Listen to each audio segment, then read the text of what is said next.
Before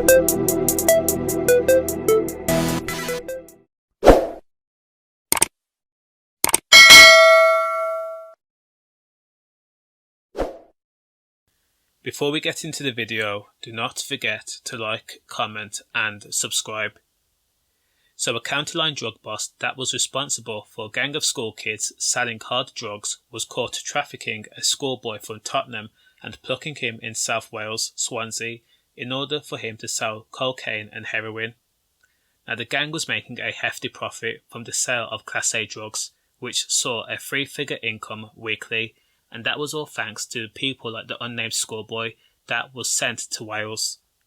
However, the operation began to unfold when a missing persons report was filed on the unnamed schoolboy when he failed to return to his Tottenham home. Now 6 members of the criminal organisation have been convicted of Class A drug supply and human trafficking charges and are due to face lengthy jail sentences. So, the County Line drug gang had 2 mobile phones in operation, and they were simultaneously used to supply people with drugs. They were named Gino 1 and Gino 2, and they operated in both Wales and London between January and October of last year.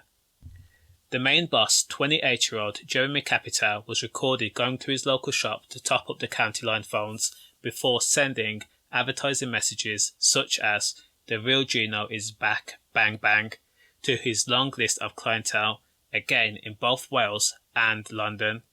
So when police were able to track the missing schoolboy to Swansea, where he was caught selling cocaine and heroin, the drug boss Jemy went on a run. Armed with a .22 caliber pistol and a wad of cash, he was eventually caught in Milton Keynes Hotel with his girlfriend and just under $3,000 in cash, which had been wedged into the handle of a hotel room's tiny kettle, which makes it seem like he was stopping at an Ibis budget hotel. To be fair to the police, they were determined to do a clean sweep of all those involved. So first, police arrested Jeremy's younger brother, Baski, whom was convicted at trial for drug-related offences, mainly stepping into the shoes of his brother and running the county line when Jemy Capitao was sunning it up in Dubai with his girlfriend.